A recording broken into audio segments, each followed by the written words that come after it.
বাংলাদেশের মানুষ একটা পরিবর্তন চায় এবং 13 তারিখ থেকে বাংলাদেশের মানুষ একটা পরিবর্তন দেখতে চাচ্ছে।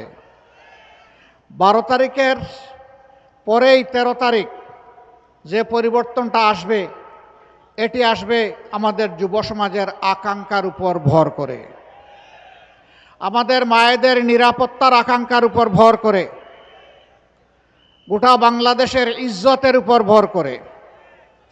আমরা আর কোনো আধিপত্যবাদকে মানব না, আমরা আর কোনো ফ্যাসিবাদ দেখতে চাই না, আমরা আর কোনো দুর্নীতিগ্রস্ত সরকার এই দেশে দেখতে চাই না। আমরা একটি মানবিক বাংলাদেশ দেখতে চাই। আর একটা কথা একেবারেই পরিষ্কার করতে চাই, আমরা দলীয় কোনো শাসন এই দেশে দেখতে চাচ্ছি না, আমরা জামাতে ইসলামীর বিজয় চাচ্ছি না, আমরা 18 কোটি মানুষের বিজয় চাচ্ছি। 18 কোটি মানুষের বিজয়ই হবে আমাদের 11 দলের সবার বিজয়।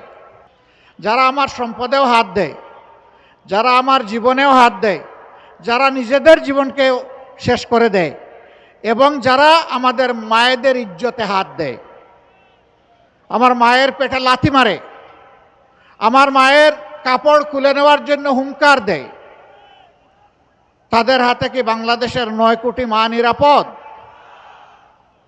তো তারা মাথা গরম করলো কেন শীতের দিনে? এখন তো মাঘ মাস, নাকি এখন চৈত্র মাস? মাঘ মাসে মাথা গরম হওয়ার তো কোনো কারণ ছিল না। কারণ একটাই, যখন সাধারণ মহিলারা পর্যন্ত বলে যে নিরাপত্তার জন্য 11 দল আমাদের প্রয়োজন। ভাই, আপনারও তো ঘরে মা আছেন, বোন আছেন, আপনার স্ত্রী আছেন, জায়া আছেন, একটু তাদেরকে সম্মান করুন অন্তত। যদি তাদেরকে সম্মান করেন, তাহলে তাদের মতো আরেকজনের দিকে তো আপনি লাল চোখ দিয়ে তাকাবেন না, তাদের মতো আরেকজনকে আপনি বিরক্ত করবেন না, তাদের মতো আরেকজনের গায়ে আপনি হাত দিবেন না। কিন্তু আপনি যদি হাত দেন, তাহলে এই মায়েদের সন্তান নাই? হ্যাঁ, এই সন্তানেরাই তো সব ধরনের ফ্যাসিবাদের বিরুদ্ধে জেগে উঠেছিল জুলাইয়ে, যেই জুলাইকে অনেকে স্বীকার করেন, আবার অনেকে করেন না। এদেরকে তুচ্ছ তাচ্ছিল্যও করেছেন, তাই আমরা দেখেছি। সেই ছেলেরা ঘুমায় পড়ে নাই। আমাদের মাদের গায়ে হাত দিবেন আর আমরা বসে বসে গালে হাত দিয়ে খতমে খাজেগান করবো, এটা চিন্তা করবেন না। আমাদের দায়িত্ব তখন পালন করা আমাদের জন্য ওয়াজিব হয়ে যাবে। বাধ্য করবেন না আমাদেরকে। ফিরে আসুন, মাকে সম্মান করুন, মায়ের জাতিকে সম্মান করুন। একজন সাধারণ নাগরিকের কোনো একটি অপরাধের জন্য যে বিচার হবে, দেশের প্রেসিডেন্ট, প্রধানমন্ত্রী তিনি যদি সমান অপরাধ করে থাকেন, তাকেও ছাড় দিয়ে কথা বলা হবে না। কারো জন্য বিচারে কোনো দায় মুক্তি, ইম্পিউনিটি থাকবে না। এটা মেনে নিতে হবে।